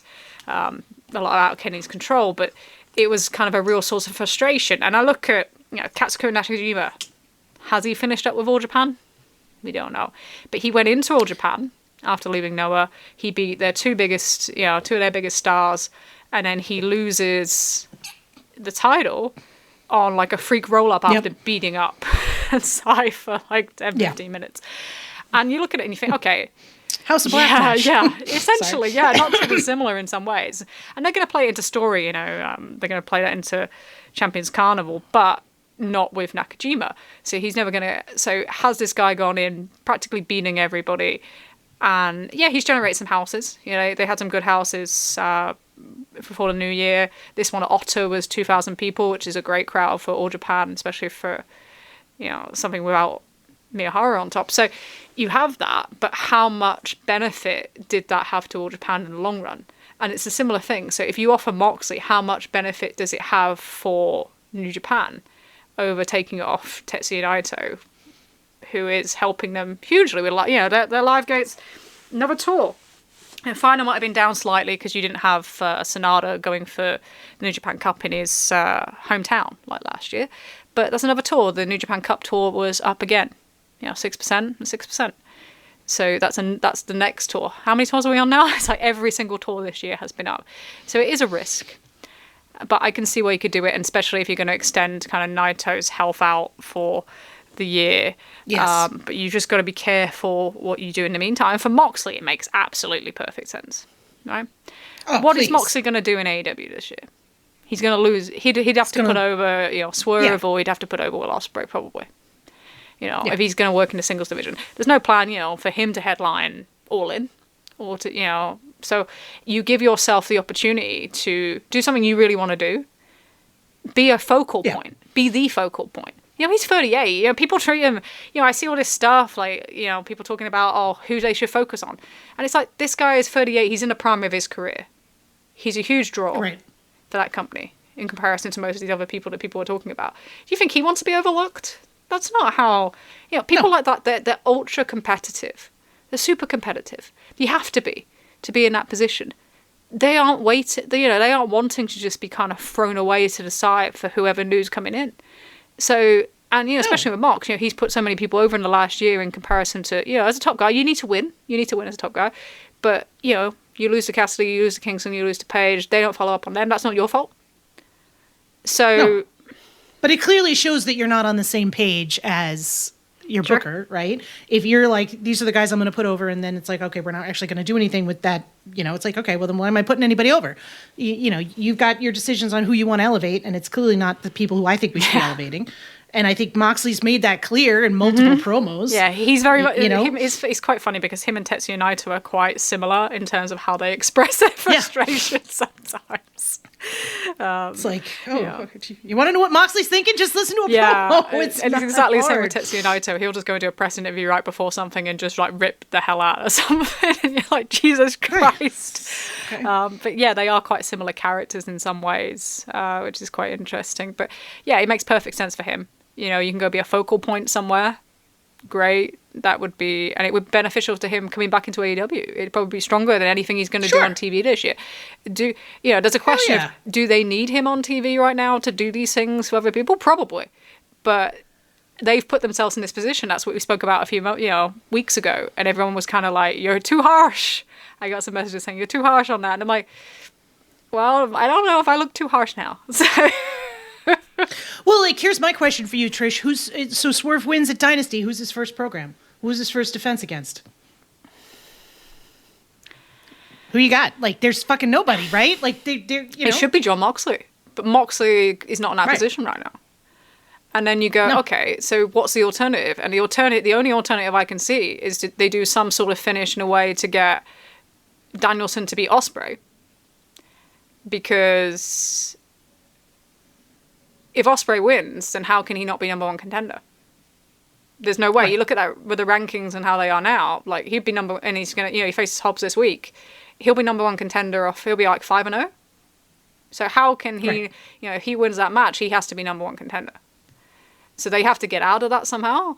But Danielson is a risky one because people want Danielson to win a title before he finishes. So, and I almost think like you could do, they might do like a TV defense first or something, like a quick program.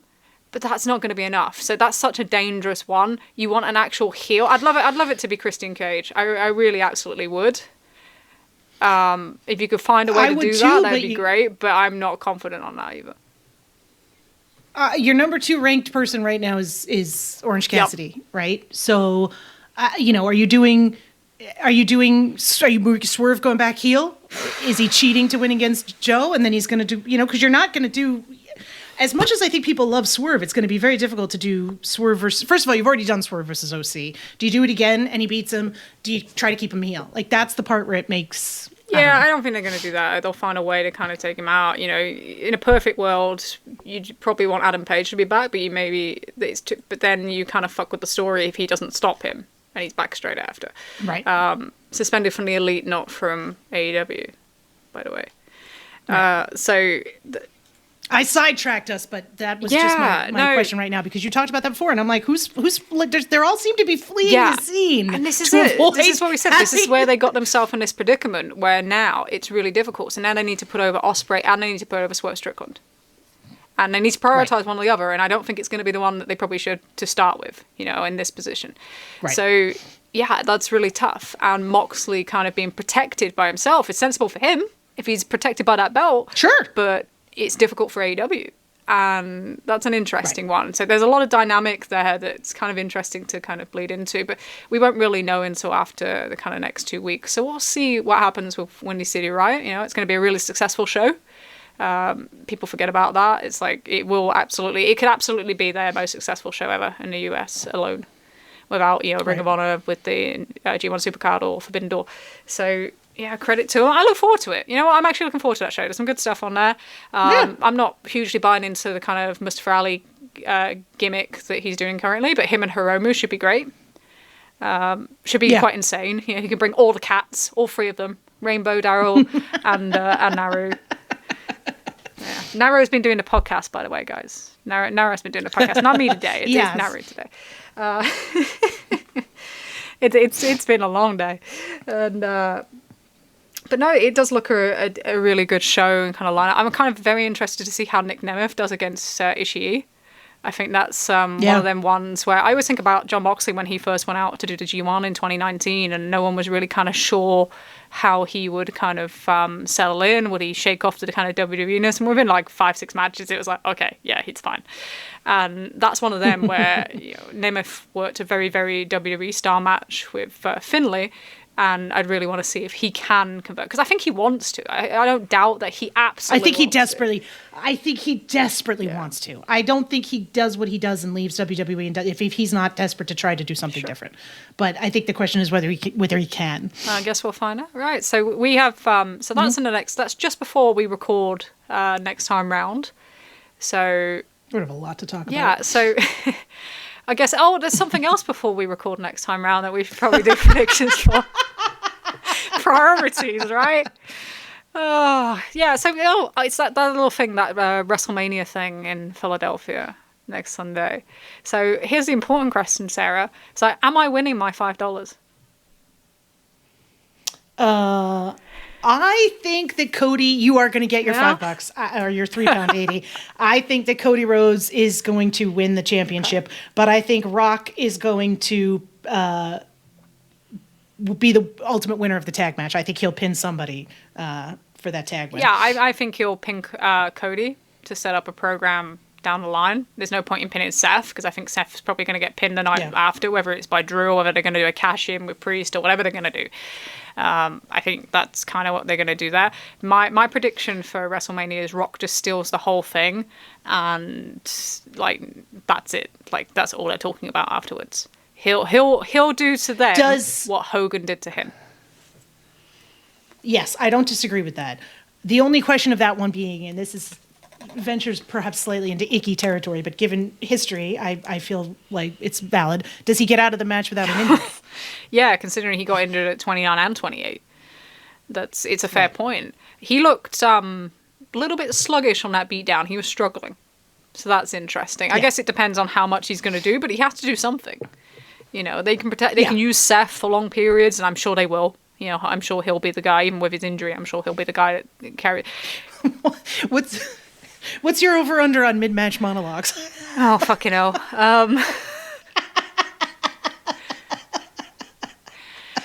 I guess another question is what the hell happens to Roman now? Because I always thought, you then turn it into a babyface turn down the line, and that should be his really hot, momentum thing. Like, that should be his ultimate run as a babyface after this. But I don't even know anymore. Can he have momentum? Does he want to be on television? Does he want to do this? It doesn't seem like he does. Like, you'd say, he's damaged, but like part of the damage is that he's just not fucking there, right? Like, I'm very interested to see him on Jimmy Fallon and see if he actually has anything standing next to The Rock. That's a difficult one, so that's going to be interesting this week. But Roman's, you spend all that time building him up, you finally get him into being an actual draw. He's a draw now, whether people like it or not, he's a draw. Yes. And now you've kind of usurped him in a couple months, and Cody stood up better. But what will be the long-term effect on Cody as well, we don't know. So yeah, it's kind of intriguing. I will not see it live at all. So we have other wrestling commitments next week, but that's good.